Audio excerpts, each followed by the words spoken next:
dari channel 88.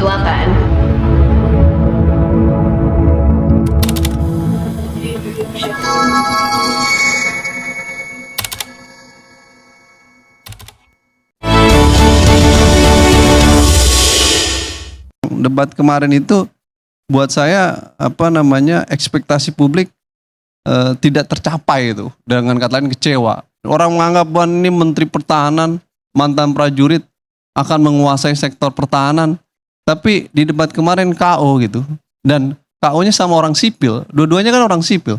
Pak Ganjar dari sipil, Pak Anies juga sipil. Yang background mereka bukan background pertahanan, tapi mereka menguasai pertahanan tuh. Nah, apa yang terjadi? Menurut saya yang terjadi adalah pertama, karena satu ya, Pak Prabowo ini karena merasa overconfidence, bekas Menteri Pertahanan, timnya ketika memberikan feeding tidak dianggap lah kira-kira siapa pula bang timnya yang berani ngasih input ke Pak Prabowo, kira-kira saya lebih mengerti soal ini ya ketimbang kalian, kira-kira seperti itu mungkin ya. Sehingga data-data datang tanpa data, tanpa bahan. Berbeda dengan yang dua.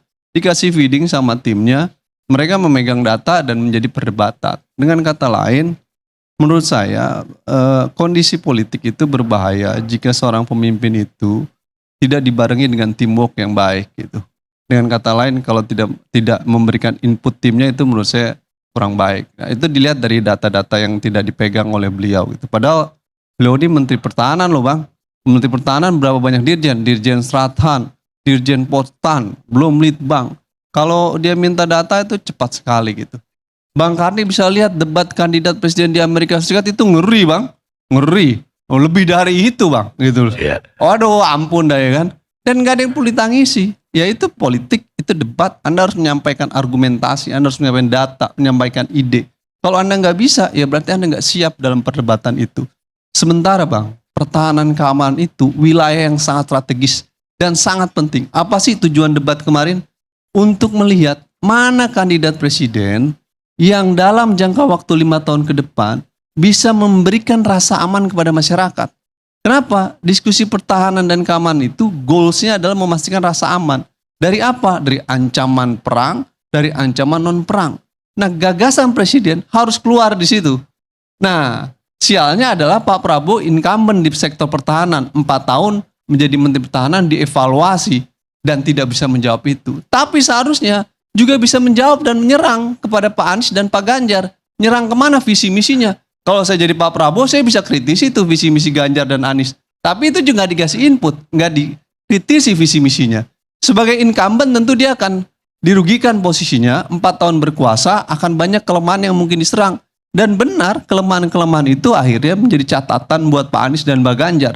Dan sialnya adalah kelemahan-kelemahan itu fakta bang, yang kemudian memang sulit untuk dibantah. Meski bisa ngeles juga dengan menjelaskan beberapa hal terkait dengan hal itu. Misalkan pertanyaan Pak Anies soal PT TMI, terkait pihak ketiga, ada nggak PT TMI Pak Prabowo? Jelaskan aja, kalau nggak ada, kami G2G, PT TMI tidak terjadi. Tapi yang terjadi nggak seperti itu. Hari ini bang, dan tadi malam, saya mendapatkan 2 penjelasan yang berbeda dari tim Prabowo tentang PT TMI. Tadi malam Daniel menyebut PT TMI ada. Apa PT TMI itu? Intelektual, pikir, yang memberikan input, analisis, ya kan? Itu kata Daniel. Tadi saya debat sama Bobby di TV One, ya. Apa kata Bobby? PT TMI nggak ada. Al Araf itu nggak ada. Lah, yang benar yang mana? Daniel bilang ada, itu kelompok intelektual. Bobby bilang itu nggak ada. Oke, artinya ya dugaan-dugaan publik tentang pihak ketiga dalam permainan sektor pertahanan itu tinggi, ada. Dan tentu bang, ini bukan sesuatu yang baru, sudah lama. Pertarungan-pertarungan pihak ketiga dalam alutsista itu bukan hal yang baru. Saya dulu dosen Universitas Pertahanan bang, mengungkap dugaan praktek pihak ketiga dalam pembelian Sukhoi yang diduga melibatkan PT Trimarga Regatama. Pada saat itu, apa implikasinya? Karena saya membongkar di situ, nulis di Kompas, judulnya Sukhoi terbang, harga Sukhoi terbang tinggi. Jadi bukan pesawat Sukhoi yang terbang tinggi, harganya yang terbang tinggi. Akhirnya dipecat Bang Karni, ya kan, jadi dosen terlalu bandel. Kenapa? Karena mengungkap, buat saya nggak ada masalah. Walau gaji dosen di Unhan tinggi, akhirnya geser ke kampus lain lebih rendah. Tapi ya itu resiko, saya lebih memilih kebebasan bang. Ketimbang saya harus dikekang, dibungkam, ya lebih baik saya menyatakan. Kenapa bang? Saya ini anak prajurit bang, anak tentara, ya bapak saya tentara, dinas di skadron 31, Hercules teknisi. Waktu saya kecil, setiap ada Hercules jatuh, saya bertanya itu pesawat bapak saya atau tidak tuh, kalau lagi operasi di Papua. Dari pengalaman itulah, saya ingin agar tentara itu, kalau pengadaan alutsista, jangan ada permainan. Di sektor lain boleh lah, terserah dah. Saya nggak ngerti juga sektor, tapi kalau untuk sektor alutsista, waduh, jangan boleh juga. Maksudnya bukan di sektor lain lah. Saya kira-kira nggak terlalu ngerti lah. Itu masalah juga buat saya. Tapi di sektor pertahanan kira-kira mas, itu lebih fundamental. Nggak boleh sama sekali ada permainan di situ. Apa ada permainan? Yang mana bang? Di pembelian alutsista. Nggak ada. Dari ini kan suatu permainan lama. Dalam masa Prabowo, PT TMI itu diduga oleh Pak Anies menjadi pihak ketiga dalam permainan. Saya rasa Ibu Koni mengungkap itu bang di 2021 sampai debut di publik, gaduh sekian triliun, ada perusahaan dan ada surat dari Kemen ke Rosoboron ekspor dan lain sebagainya. Sampai perdebatan itu pliks dan salaman akhirnya di Kementerian Pertahanan tuh. Waktu itu Bu Koni kan anak-anak salaman karena untuk meredam persoalan itu. Pak Anies sedang mengungkap itu. Baik, kesimpulan Anda, Kesimpulan saya, apa Bang. 02 kemarin itu tidak siap Tidak siap. untuk debat Yang kedua beban bang. Beliau ini semasa 4 atau tahun. karena emosi gitu loh. Emosi juga campur aduk nih bang. Tidak siap, overconfidence, emosi. Plus 4 tahun ini memang bang, kita harus akui bang, fakta-fakta yang disampaikan oleh 01 sama 03 memang masalah yang beredar di publik kira-kira. Dan itu pasti akan kemungkinan diserang. Saya sudah bisa prediksi. Pasti akan nyerang dari sisi itu. Nah sayangnya mohon maaf, tim Pak Prabowo tidak menyiapkan kemungkinan pertanyaan itu jawabannya bagaimana kira-kira bang. Akhirnya kacau bang kira-kira. Kacau 02. Tapi bukankah orangnya di posisi incumbent itu ya lebih gampang diserang dibanding orangnya di luar atau challengernya?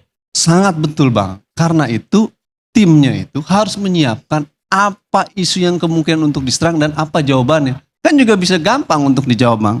Tapi sama sekali tidak menjawab. Berlindung di balik kerahasiaan.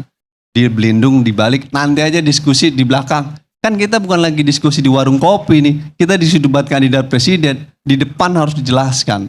Nah saya sih harus mengakui ya. Nanti mungkin timnya nggak akan jujur. Saya rasa timnya sudah menyiapkan dengan baik. Cuma problemnya adalah siapa juga bang dari tim itu yang berani memberikan input ke Pak Prabowo. Pak, nih Pak, wah gue lebih ngerti lah.